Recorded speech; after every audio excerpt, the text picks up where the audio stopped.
Hoje a gente vai comentar sobre o congresso do PCdoB, que aconteceu no último final de semana, o relatório da CPI da Covid, que foi lido pelo relator Renan Calheiros no dia de ontem, no Senado, falar um pouco também sobre a votação que aconteceu na Câmara da PEC 5, sobre o Conselho do Ministério Público, e, no final, vamos também tratar do ato que está marcado, da mobilização pelo Fora Bolsonaro, que está marcado para o dia 20 de novembro, certo? Então, esses são os assuntos do antivírus de hoje. Walter Pomar começa. Beleza. Bom, boa tarde, boa noite a todos e todas. Também Natália, Cássio. Eu vou começar falando do 15º Congresso do Partido Comunista do Brasil, que se encerrou no domingo passado, dia 17 de outubro. Começou no dia 15, foi até o dia 17. Para nós que somos petistas, é muito importante analisar as deliberações desse Congresso. Afinal, dentre os partidos de esquerda existentes no Brasil, o PCdoB é um dos aliados mais frequentes do PT.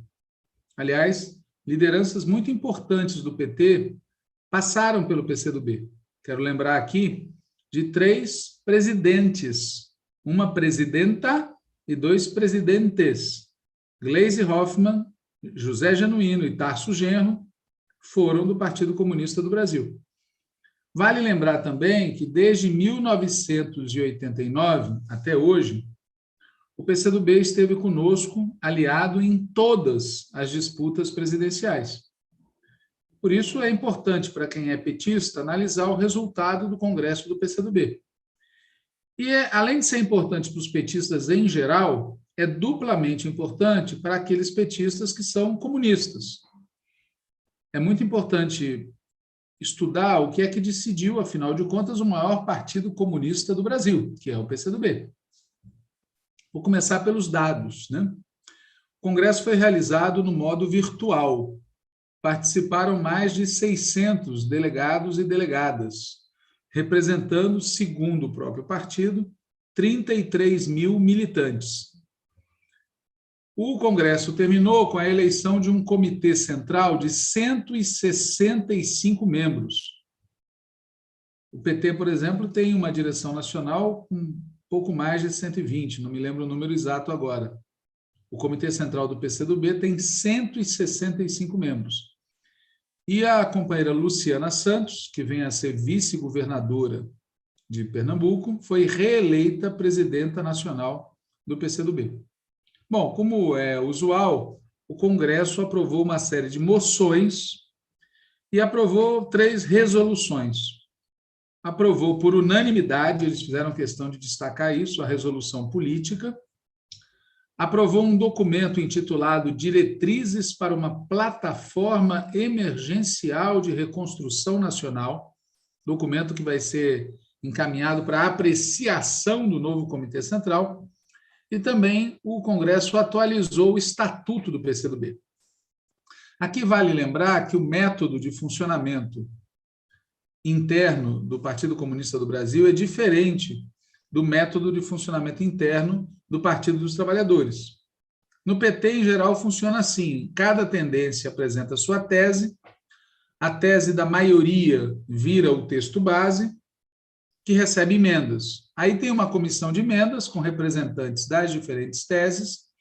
Essa comissão incorpora as emendas que são consensuais e as que não são consensuais vão para voto no plenário. Bom, no PCdoB é um pouco diferente.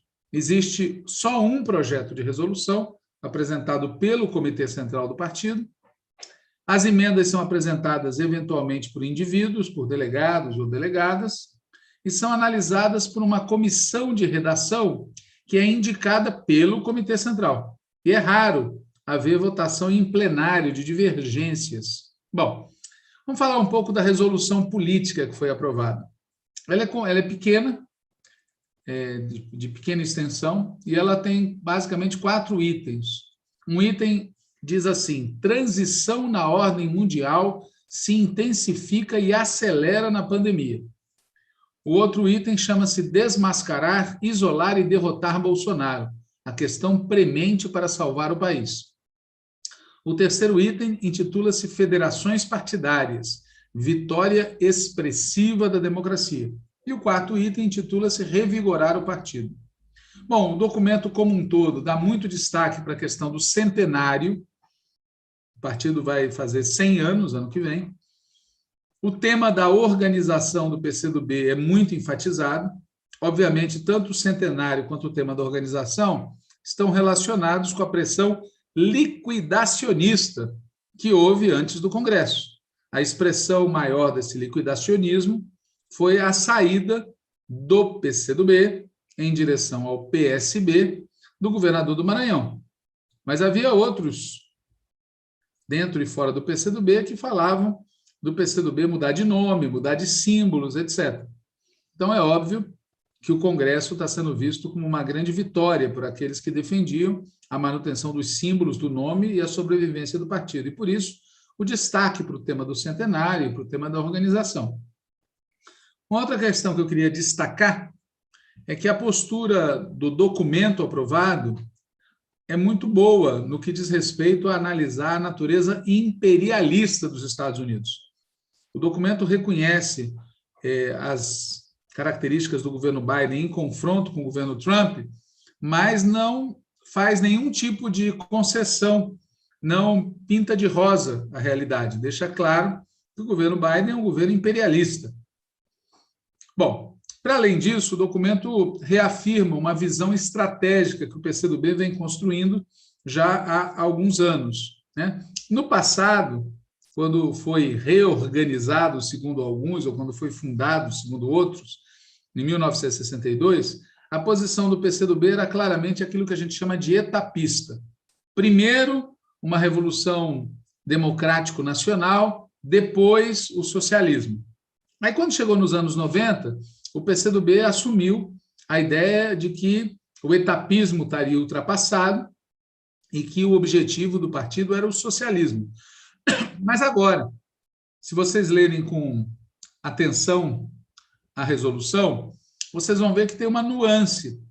Nas palavras do Renato Rabelo, que foi presidente do partido antes da Luciana Santos, agora ocorre, entre aspas, a atualização do programa socialista do PCdoB, centrado no seu caminho relativo ao ideário nacional desenvolvimentista. Vou ler um trecho. Eles dizem assim: essa mudança na correlação de forças internacional decorre do desenvolvimento desigual das nações e cria um contexto mais favorável para a realização de projetos nacionais contra-hegemônicos. Projetos nacionais contra-hegemônicos, a exemplo do que se promoveu no Brasil, no auge do ciclo de governos progressistas, nas primeiras décadas desse século, embora ainda persista o quadro de defensiva estratégica gerado pelo colapso do antigo campo socialista no final do século XX. Ou seja, o horizonte são projetos nacionais contra-hegemônicos, a exemplo do que ocorreu no Brasil, que não teve nada de socialista. No outro trecho, o documento fala: o retorno do Estado e, com ele, do investimento público como força propulsora da economia é um dos desenvolvimentos mais importantes ocorridos devido à pandemia. Então, é a questão do Estado, né? Outro trecho diz assim: os países socialistas desempenham um papel central na nova realidade geopolítica mundial, estruturam projetos nacionais de desenvolvimento de orientação socialista no âmbito da própria economia capitalista mundial. Não se apresentam, contudo, estruturando um sistema mundial socialista, alternativo ao capitalismo. Suas trajetórias nacionais comprovam, no entanto, a viabilidade de projetos socialistas sob orientação socialista renovada e vai deixando claro que não se trata, nesse período histórico, na opinião deles, de um confronto de conjunto com a ordem capitalista mundial.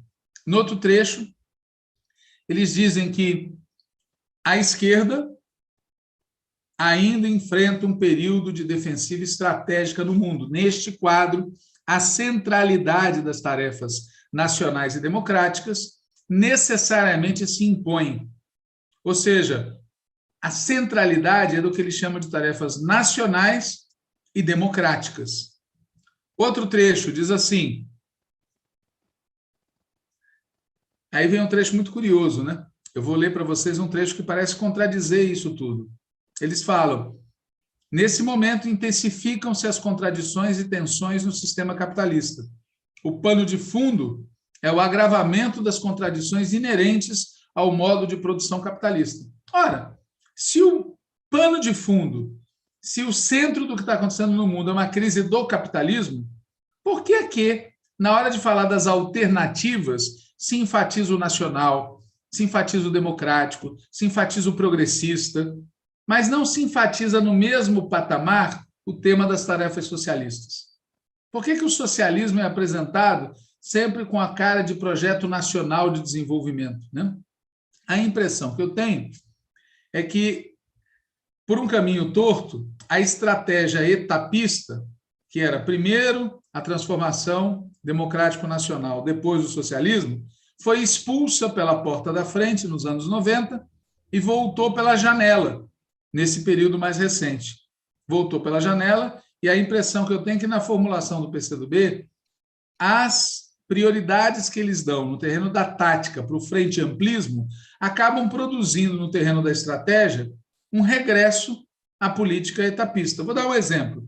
Eles falam assim, o tempo presente e o futuro clama pelo socialismo, o tempo presente. Na perspectiva de um mundo em transição, novos horizontes de avanços táticos poderão se abrir para os povos. A luta pela constituição de alternativas é a questão essencial do nosso tempo. Cabe às forças progressistas, revolucionárias e de esquerda saber aproveitar esse contexto para deflagrar um novo ciclo político de avanços democráticos, soberania nacional e progresso social. Aí eles dizem que o desenvolvimento do socialismo chinês impressiona o mundo, demonstra que há alternativas à classe trabalhadora e às nações contra o neoliberalismo e contra o imperialismo, mas não é contra o capitalismo. Entende? A impressão que me dá é que no terreno da estratégia eles estão sofrendo um certo regresso à visão etapista, né? Não é de agora isso, vem de há alguns anos. Mas o essencial da resolução do Congresso do PCdoB é sobre a conjuntura. E aí é muito interessante. Eles primeiro dizem que o partido sempre defendeu uma política de ampla união de forças em defesa da democracia, do povo e da nação. Dizem que é crescente o isolamento de Bolsonaro. Dizem que o centro da crise do país é o próprio governo. Dizem que, apesar dos recuos táticos, Bolsonaro não mudou de estratégia. Qual é essa estratégia? A ruptura com o regime democrático e a instituição de uma ordem política autoritária. Aí eles engatam isso numa denúncia da política ultraliberal e neocolonial da dupla Bolsonaro e Guedes. E, ao falar disso, eles vão chegando à conclusão de que o Bolsonaro, por conta dessa política, também está se isolando. Eles dizem explicitamente assim, desde o início do ano, o isolamento de Bolsonaro se manifesta no afastamento de sua base de apoio de amplos setores econômicos e políticos das classes dominantes e na erosão da popularidade do governo. No tocante aos setores da elite econômica, o conjunto de manifestos divulgados nos últimos meses de setores do agronegócio, mercado financeiro e setor produtivo dá a dimensão do nível de isolamento. E esse quadro se reflete também nas camadas médias, na atitude das instituições do país, como o STF, e mesmo entre os expoentes das Forças Armadas. Eles dizem que a perda de sustentação do governo chega a 70%. Veja, em relação ao empresariado e às Forças Armadas, me parece um exagero otimista, porque as informações todas que nós dispomos é que nas Forças Armadas segue fortíssimo o bolsonarismo e o empresariado, majoritariamente, prefere o Bolsonaro. E as pesquisas indicam que esse governo de merda tem 25% de bom e ótimo. Bom, o fato é que eles adotam a tese do isolamento e acabam produzindo, em alguns momentos, uma descrição que exagera o isolamento entre aspas, a perda de espaço, entre aspas, do governo em alguns setores que continuam apoiando o governo. Eles reconhecem que Bolsonaro reage, mas eles sempre dizem reage, mas aprofundou seu isolamento. A impressão que nós temos é que o que ocorreu, especialmente ao redor do 7 de setembro, foi o Bolsonaro ganhar tempo. Ele ameaçou, e a verdade é que o resultado dessa ameaça foi um certo acordo, onde ele baixou o tom, e o lado de lá também. O Supremo, o TSE, estão tudo arquivando as medidas, enfim. Eles chegam a dizer na resolução que, abre aspas, Bolsonaro aciona segmentos militares para tentar arrastar as Forças Armadas para a sua aventura golpista.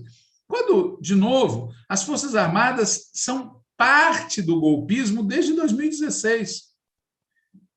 Eles reconhecem que Bolsonaro manobra, que opera com o Centrão, que dispõe base de apoio, que mantém força resiliente, que nós não devemos subestimar a estratégia autoritária e as margens de manobra do Bolsonaro, e usam isso para acentuar a ameaça que a sua reeleição representaria. E essa ameaça só pode ser conjurada com uma união de amplas forças. E aí vem a tese da frente ampla como caminho de vitória para as oposições. E aí eles dizem que a tática de frente ampla democrática de todas as oposições, defendida pelo PCdoB, firmou-se e está em ascenso. Né? Da onde eles tiram que está em ascenso, essa tática da união de todos não está claro. Mas eles vão falar de momentos do Congresso, vão falar de manifestações, e eles dizem que vai sendo criada a possibilidade real das oposições vencerem as eleições de 2022 e nas ruas cresce a luta pelo impeachment. E eles reafirmam que a tática deles é a tática da frente ampla democrática e apresentam uma mini plataforma sobre isso. E dizem que a mobilização do povo é a vertente impulsionadora das lutas e das vitórias, né? E que é preciso, para mobilizar o povo, acentuar os problemas da economia, estagflação, carestia galopante, queda da renda, falta de empregos, fome, falta de vacinas, que não há tática justa sem forte conexão com o povo.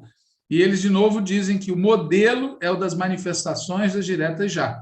Acentuam a importância da bancada do PCdoB e dizem, aí vem o miolo da resolução, eu peço a atenção de quem está acompanhando, dizem assim, a robusta, eu adoro a palavra robusta, a robusta luta das oposições se apresenta com 3 importantes articulações que se expressam na sociedade, no mundo político, nas manifestações de rua e nas instituições. Então, a robusta luta das oposições se expressam em 3 linhas. Uma, liderada pelo ex-presidente Lula, que, tendo recuperado os direitos políticos por decisão do STF, cresce nas pesquisas e articula amplo arco de apoio à sua candidatura presidencial. Sua liderança e elevados índices nas pesquisas têm forte impacto positivo na luta oposicionista. A segunda é Ciro Gomes, do PDT, que prossegue como liderança destacada no tabuleiro da sucessão presidencial, postulando um projeto de desenvolvimento e de fortalecimento da nação.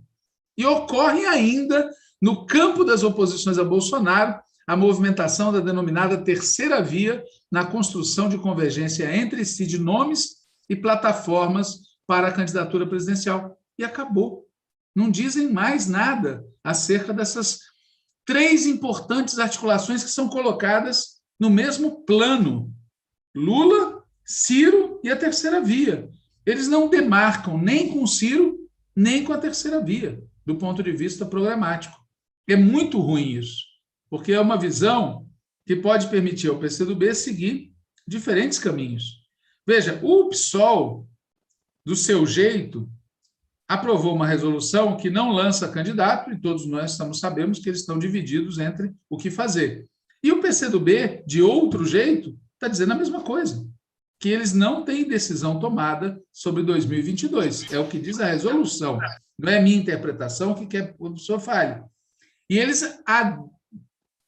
adicionam o seguinte: não obstante o fato da lógica eleitoral de 2022 já estar presente no cenário político, ele não deve presidir o entendimento das forças no enfrentamento ao governo. Nada deve desviar o foco central, que é unir todas as forças para impor a derrota ao governo Bolsonaro. Veja, no plano do ideal parece bonito, mas no plano da vida real, a lógica eleitoral já está presente. E é por isso, inclusive, que a terceira via não defende o impeachment do Bolsonaro, de fato, não mobiliza, não apoia isso. E eles insistem, apesar disso, a necessidade de buscar a unidade das forças progressistas em torno dos caminhos de saídas para a crise nacional e que o PCdoB realizará esse esforço com todas elas, com a terceira via, com Ciro Gomes e com Lula, né?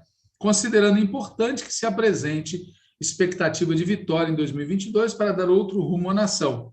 Aí eles falam do documento de diretrizes para uma plataforma emergencial de reconstrução nacional, que eles acham que vai ser essa a base para a unidade face à crise do país, por meio de convergências progressivas. Eles apresentam a síntese desse documento. Então, vejam que no âmbito da estratégia, de maneira muito... Eles, na minha opinião, dão um passo atrás. Reduzem a ênfase do tema do socialismo, apesar de reconhecerem que há uma imensa crise do capitalismo no mundo. E no tema da política, eles abrem um leque de alternativas. Lula, Ciro e terceira via.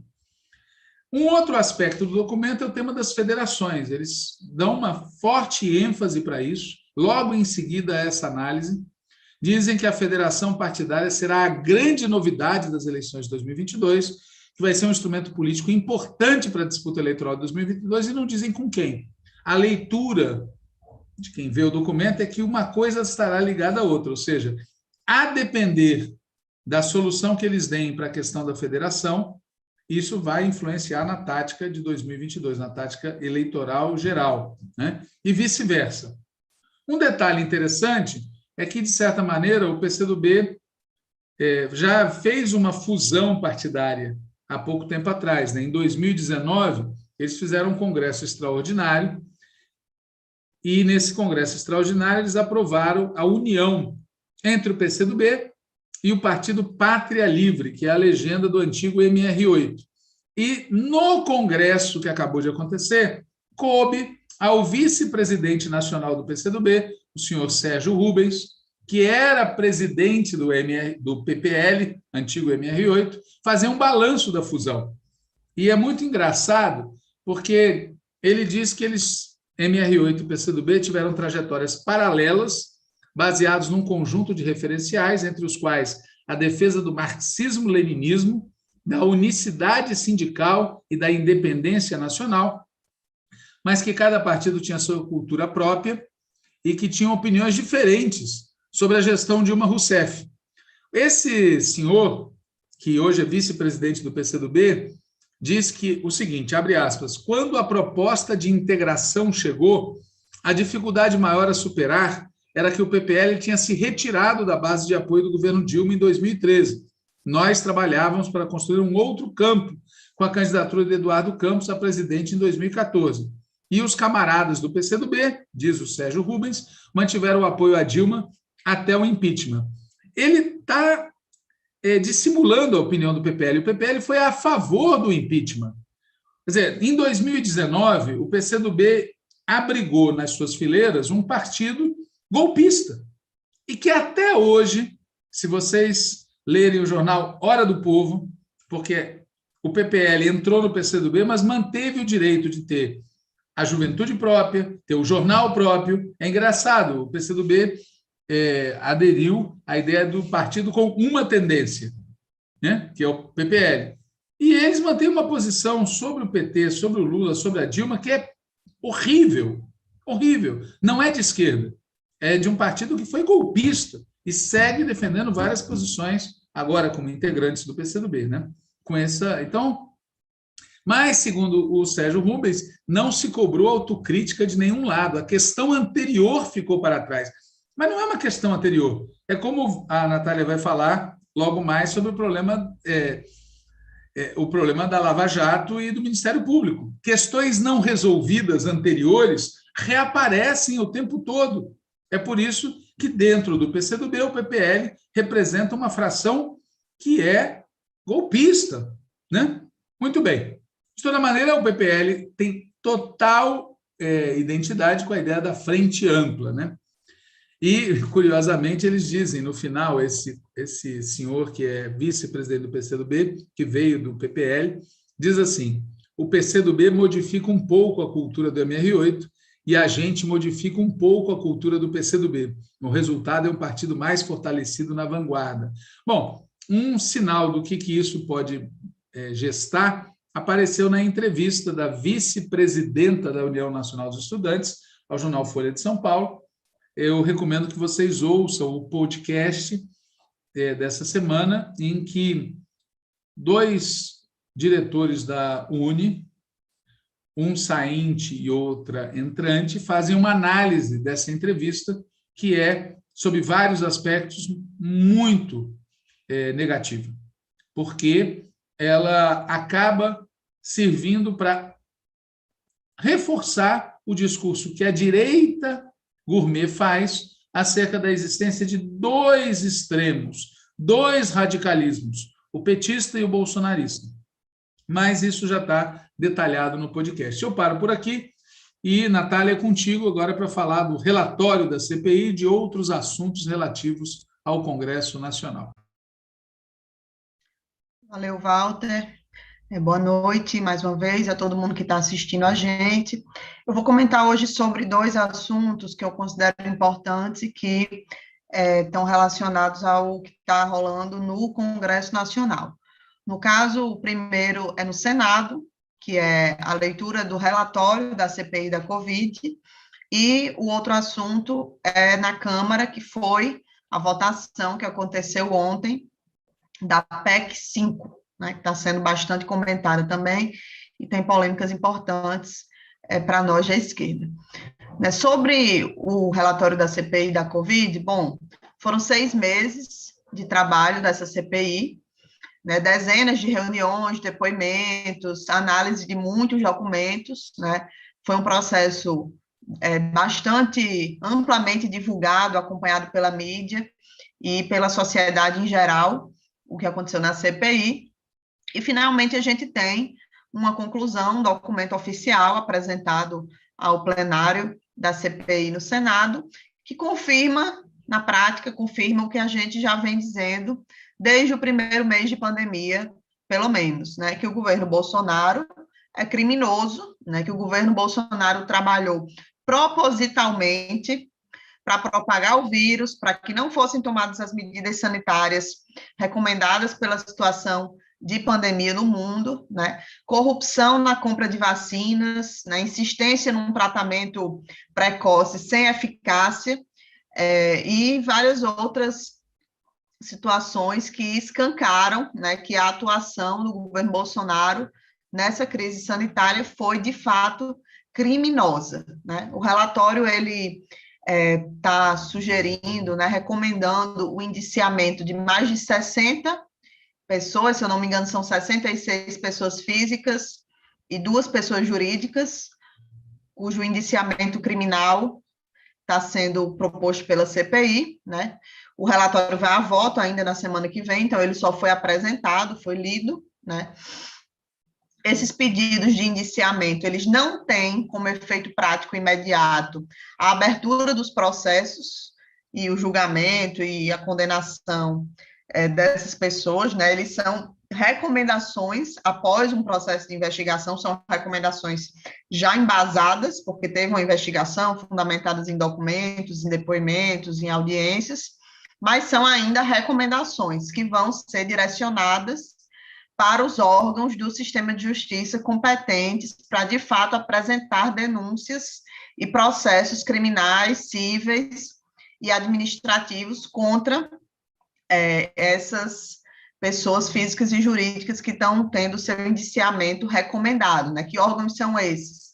a Procuradoria-Geral da República, em alguns casos, como, por exemplo, no caso do presidente da República, a competência para abrir processo é do Procurador-Geral da República, os ministérios públicos, seja o Ministério Público Federal ou os ministérios públicos nos estados, a depender da situação, né, ou até a Polícia Federal também, também vai receber essas recomendações, né? Então, esse é um pouco do desenho do procedimento, né? Tem um relatório, o relatório recomendou indiciamentos de dezenas de pessoas e agora se entra numa nova fase que é mais voltada para os órgãos do sistema acusatório no sistema de justiça. Mas voltando ao relatório que foi lido pelo senador Renan Calheiros, né?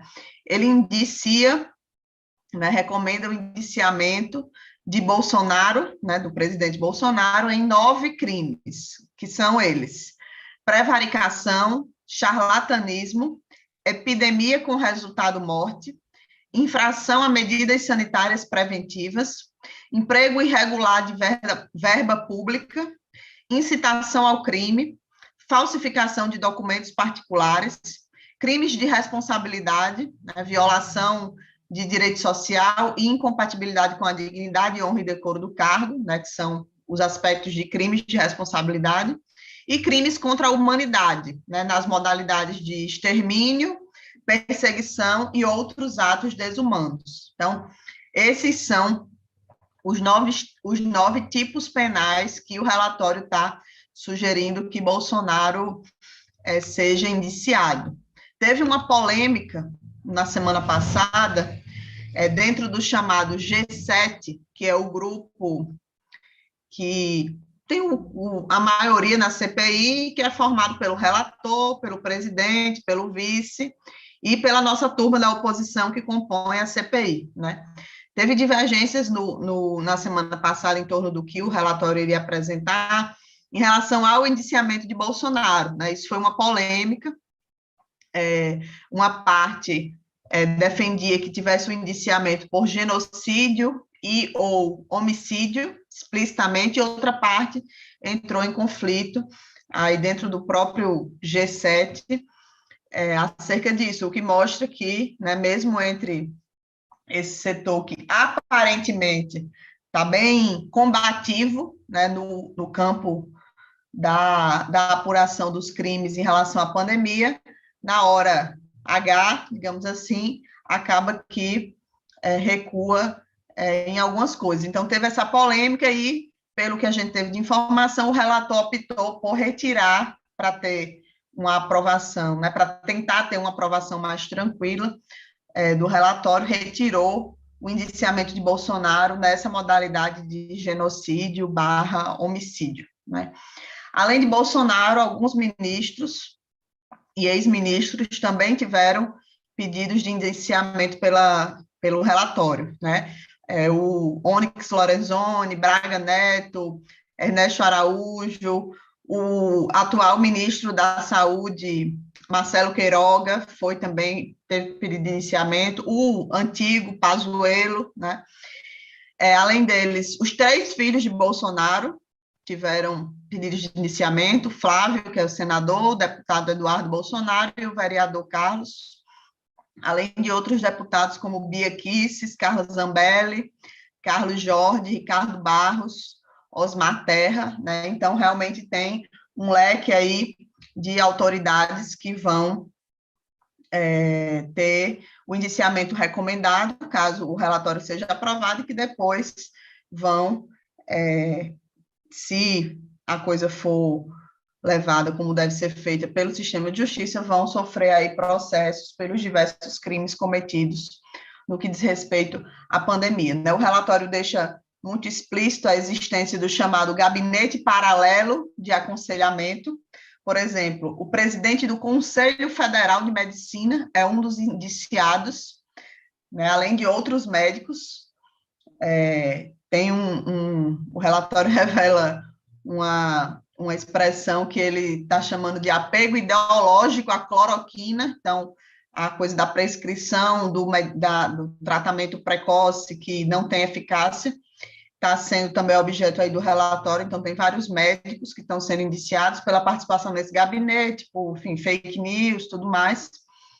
Nessa questão das fake news sobre o vírus, foi assunto do relatório, e o principal assunto, né, do ponto de vista do mérito do que está sendo tratado no relatório, é a corrupção na compra das vacinas, que ficou aí bastante exaustivamente comprovada, foi muito trabalhada nas reuniões da CPI, nos depoimentos, e também ocupa um espaço central no relatório, né, e acaba que é a situação que fundamenta toda essa um leque muito grande dos crimes que foram cometidos, porque na prática o que foi que aconteceu? A corrupção na compra das vacinas teve como efeito prático o atraso no início da vacinação, né?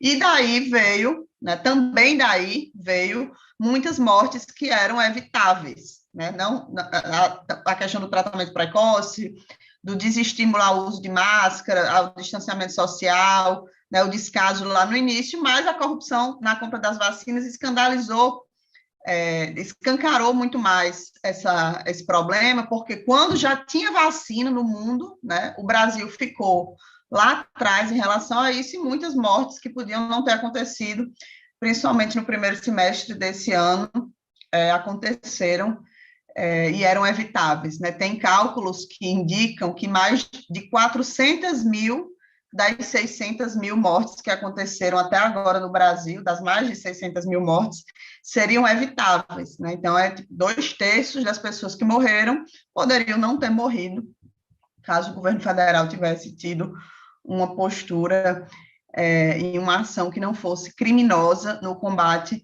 à questão da pandemia.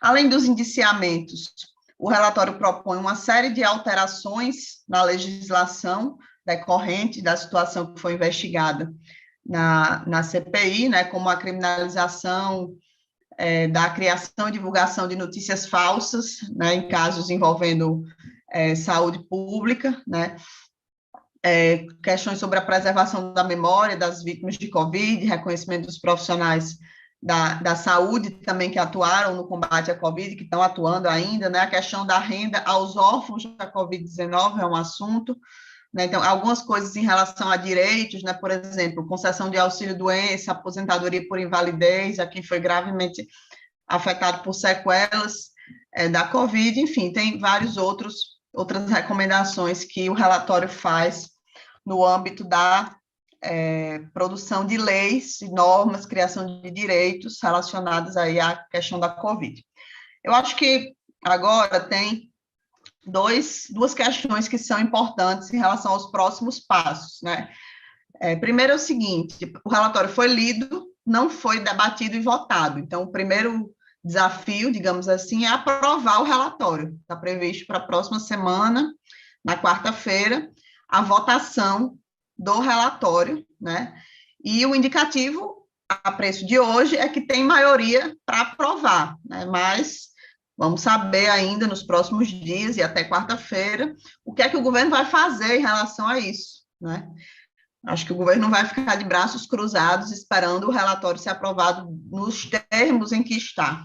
Claro que não significa que o governo vai conseguir reverter o que reverter do ponto que se chegou até agora, né, nos termos que o relatório foi apresentado, mas, né, vamos ver aí quem vão tentar comprar, se alguém vai se vender, né, muita coisa deve acontecer aí nos bastidores ao longo dessa uma semana que a gente tem até o dia da votação. Então, essa é uma primeira questão, aprovar o relatório no plenário da CPI. E a segunda coisa é a importância de tirar do papel essas recomendações, esses indicativos de punição para quem efetivamente cometeu crimes, né? Quem era agente público tinha como dever atuar de forma correta, de forma diligente no combate à pandemia, e escolheu ser corrupto, escolheu estimular a propagação do vírus, escolheu dar de barato que 600 mil pessoas poderiam morrer e a vida ia seguir. Então, tem que tirar do papel essas recomendações, né? O relatório ele não pode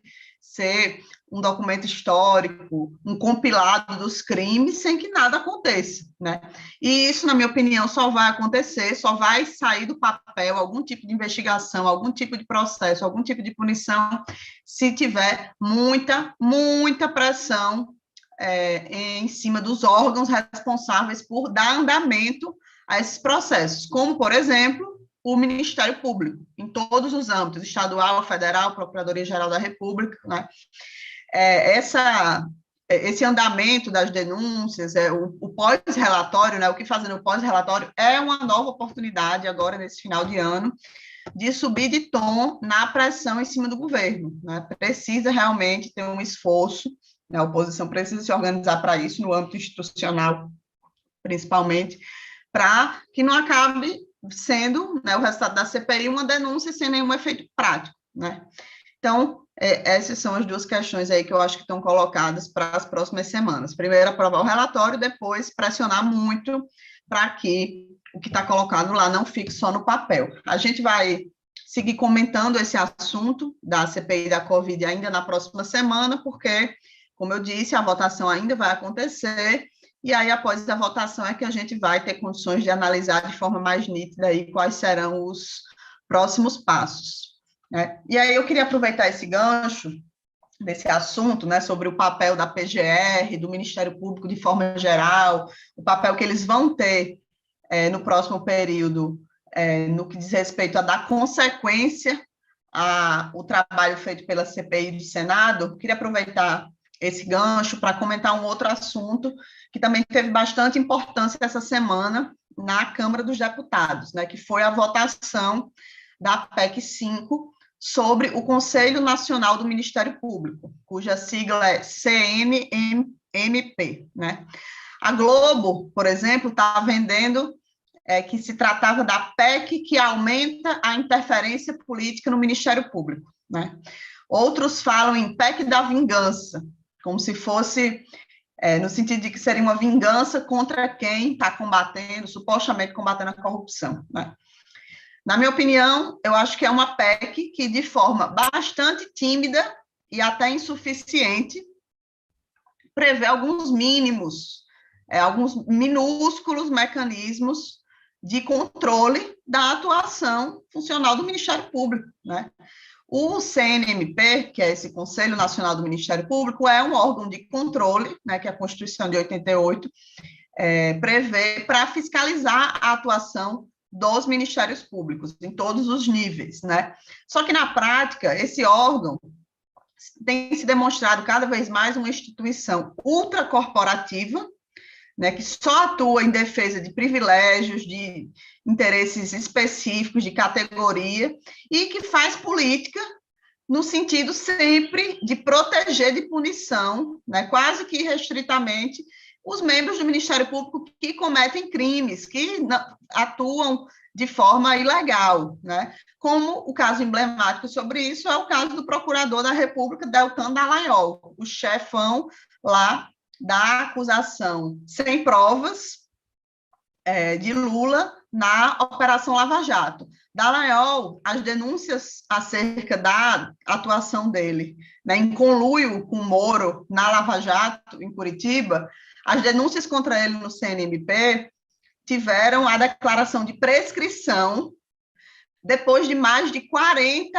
adiamentos do julgamento. Então, o próprio Conselho Nacional do Ministério Público, que deveria analisar o mérito, seja para rejeitar, seja para aprovar que houve um crime, que houve um desvio na atuação do procurador, o próprio Conselho adiou o julgamento tantas vezes que depois, na maior cara de pau, arquivou, extinguiu as denúncias por prescrição, né? Então, é um caso emblemático que revela o absurdo que é um conselho que, diante de absurdos cometidos pelos seus membros, não faz nada, né? Então, é nesse contexto que acontece esse debate da PEC 5, né, que debate mudanças no Conselho Nacional do Ministério Público, né? Então, uma coisa que é importante dizer sobre isso, para começo de conversa, para, digamos assim, limpar o meio de campo, é que tinha lá no início, acho que na primeira versão do relatório, uma previsão de que poderia haver anulação de atos de promotores, de procuradores, individualmente, né, procuradores específicos, pelo CNMP. Muita gente nossa, de esquerda, estava muito receoso com relação a isso, alegando, corretamente, na minha opinião, que isso possibilitaria a perseguição, né, contra membros do Ministério Público, alguns poucos que são aliados em pautas importantes na defesa dos direitos, do meio ambiente, enfim, e que era, de fato, uma interferência muito grande. Essa previsão foi retirada do relatório. Então, o relatório que foi a voto não continha essa possibilidade, né? Muita gente achou que tinha que votar contra lá atrás, algumas semanas, por conta disso. O relatório que foi a voto não tinha essa possibilidade. Então, só para limpar o meio de campo, é importante dizer isso, né? Uma das mudanças que estava proposta no relatório era aumentar o número de membros do Conselho Nacional do Ministério Público. Hoje são 14, aumentar para 17. E esses 3 a mais que seriam incluídos seriam indicados pelo parlamento, né? Pelo Congresso Nacional. Ou seja, ficariam 17 membros no Conselho, sendo que 5 dos 17 seriam indicados pelo parlamento. Essa era uma das propostas que encontrou resistência das associações, das entidades aí, dos promotores e procuradores. Uma outra proposta, que causou bastante polêmica também, com essa turma, foi que a escolha do corregedor-geral seria pelo parlamento, né? Através de uma lista quíntupla, ou seja, já teve uma mediação também, né, que eles fariam a lista quíntupla e o parlamento, dentro da lista quíntupla, escolheria o corregedor. Outra questão que é surreal ter causado polêmica, um prazo para que eles próprios aprovem um conselho de ética ou um código de ética do próprio conselho. Qual a dificuldade, né, de fazer isso?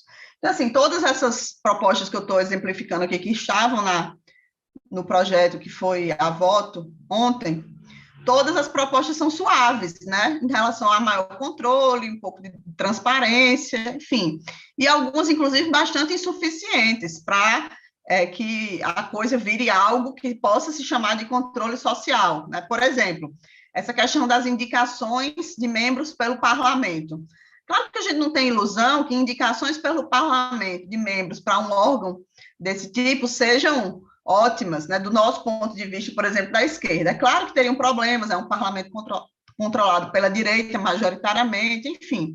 Mas o fato é o seguinte, ou seria isso, ou é seguir como é que está hoje, que é sem controle nenhum, né, sem mecanismo nenhum, para tentar reduzir a possibilidade de acontecer coisas como essa que aconteceu com os crimes que foram cometidos pelo procurador Dallagnol passarem ilesos, né, do ponto de vista do controle interno, né?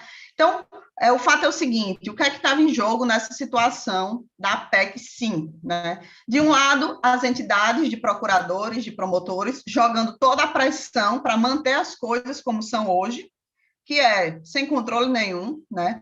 E propagando uma mentira que se tratava de uma intervenção, né, de uma interferência política no Ministério Público, né? Essa turma se acha acima de qualquer régua, né? Acham que controle, transparência é intervenção, né? O que mostra, no fundo, o quanto são autoritários e o quanto esse troço é perigoso, né? Porque quem não quer ser controlado por ninguém e quer controlar todo mundo, né, é efetivamente bastante perigoso. Então, de um lado é isso, essas associações, as entidades, um leque muito grande de promotores e procuradores pressionando muito para que nada seja aprovado, para que fique como está hoje, e, de outro lado, setores que, do ponto de vista do parlamento, da sociedade também, que, por razões diferentes, né, e setores que, inclusive, em geral, têm posições diferentes sobre muitos assuntos, mas se juntaram, nesse caso aí, para frear, né, essa, sim,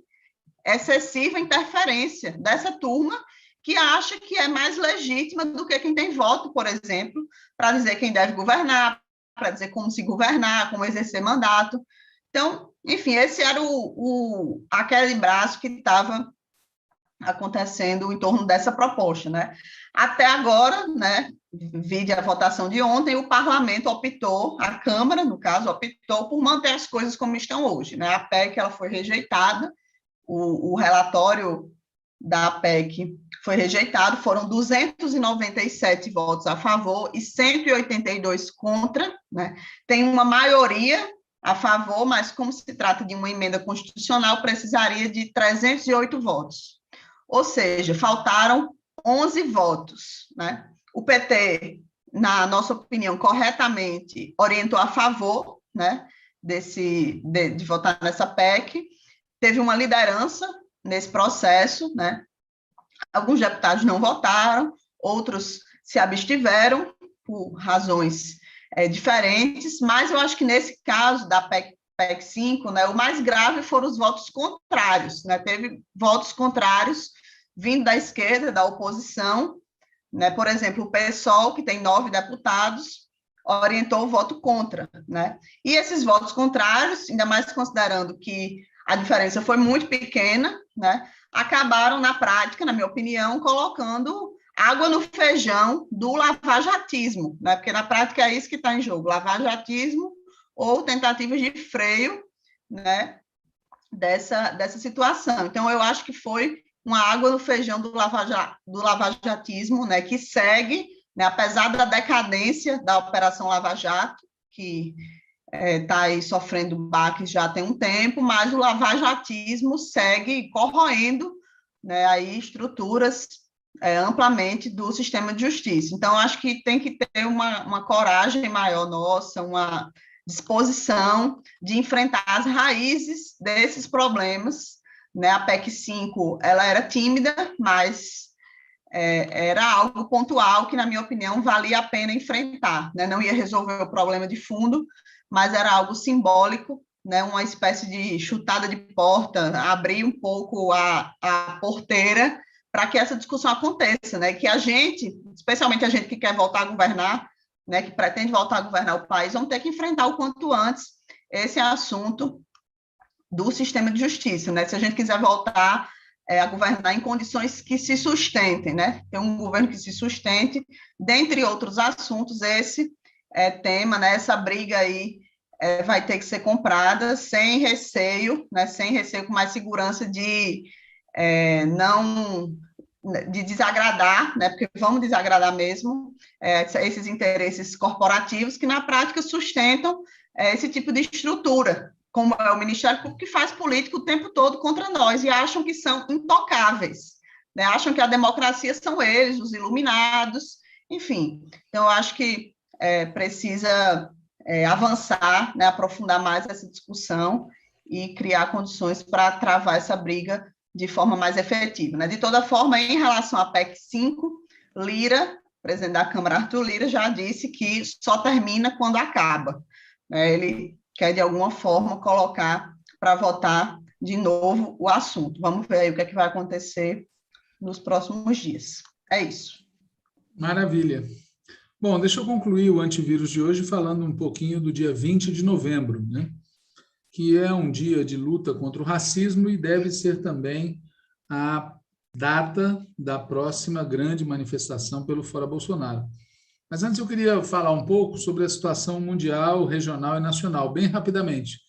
O quadro mundial segue muito complicado, a situação econômica está deteriorando, a disputa Estados Unidos e China continua tensa. Nos Estados Unidos, o Biden já está admitindo que as propostas que ele fez, que muita gente aqui no Brasil disse, é uma revolução, que essas propostas vão sofrer alterações muito importantes, e exatamente naquilo que melhorava expressivamente a vida de alguns setores da população dos Estados Unidos, sem falar do efeito violento que está tendo contra os migrantes, né? Na América Latina também tem situações muito complicadas em curso. Por exemplo, nesse mês de novembro, a chamada, entre aspas, oposição cubana já anunciou que vai tentar fazer novas mobilizações, né, contra o governo. As negociações que estavam em curso entre a oposição da Venezuela e o governo Maduro estão tendo que lidar com um probleminha, né? A pedido dos Estados Unidos, foi extraditado para os Estados Unidos, vindo de Cabo Verde, um colombiano naturalizado venezuelano que era diplomata, e que foi mesmo assim capturado.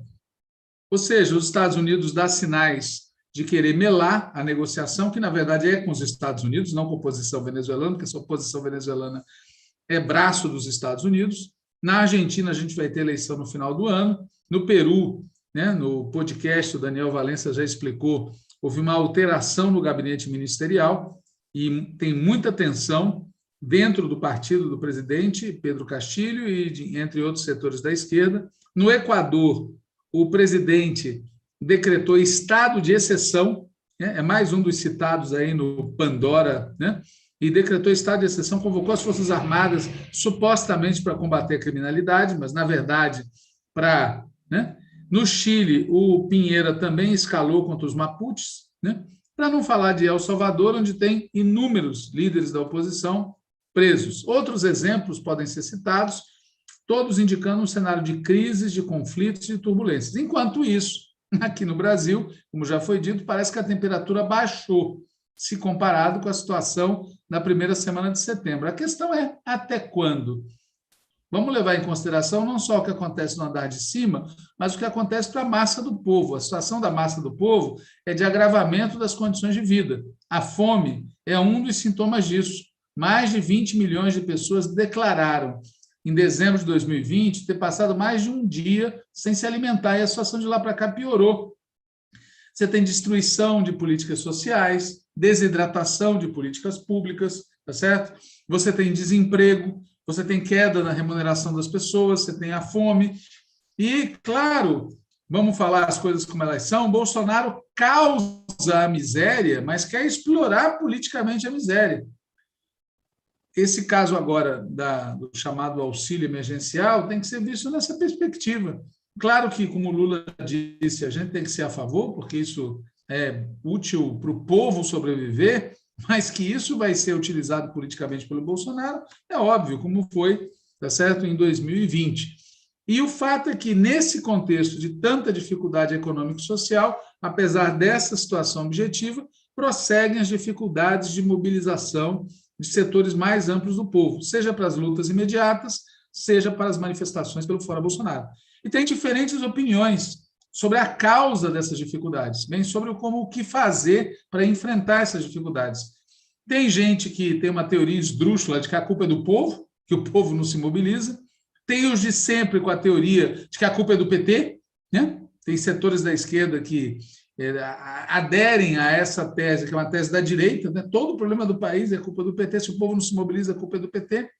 Nós achamos que tem uma mistura de causas, tem subestimação da força do bolsonarismo no meio do povo, tem um acumulado de problemas sociológicos e organizativos que jogam contra a mobilização, tem sim a postura rebaixada de alguns setores da esquerda e de alguns setores do PT, né? E tem uma prioridade que amplos setores têm dado para a dinâmica eleitoral. E tem uma parcela do povo que politicamente avalia que a mobilização não é o veio principal. O fato é que a gente precisa levar em conta que tem uma luta política brutal em curso no país, né? Essa questão do Supremo Tribunal Federal, da PGR, do lavajatismo, das fake news, a operação da direita gourmet, as tensões, por exemplo, aquele deputado que fez um ataque contra a Igreja Católica por conta do discurso feito em Aparecida por um bispo. A verdade é que o clima no país está tenso. O Bolsonaro está buscando ganhar tempo, a crise econômica e social se aprofunda, o quadro eleitoral não é garantido, como algumas pessoas pensam, e se a gente não fizer nada, se a gente não se mobilizar, 2022 pode surpreender negativamente. Por isso, menos grandes raciocínios e mais pensamento prático. Nós temos que continuar fazendo esforço para colocar o povo na rua, e dia 20 de novembro é a próxima data em que a gente tem que mobilizar, dando ênfase para a pauta do povo, né? O bolso caro, a situação econômica e social, dando ênfase para a necessidade de que esse governo tem que sair, de que a gente precisa de um novo governo, e convidando o companheiro Lula para se engajar na mobilização e para comparecer no ato, porque é uma necessidade tirar esse governo e é uma necessidade, inclusive do ponto de vista daqueles que acreditam que o caminho é estritamente eleitoral. Por isso, fica aqui esse chamado para a gente utilizar as próximas semanas para reforçar muito a mobilização do dia 20 de novembro, dia de combate ao racismo, dia da consciência negra e dia também do Fora Bolsonaro. É isso. Natália, você encerra. Ok, obrigado, Walter. Obrigado a todo mundo que está assistindo a gente. Próxima semana estamos de volta na quinta-feira, às 18 horas, com mais um programa Antivírus. Boa noite a todos e todas.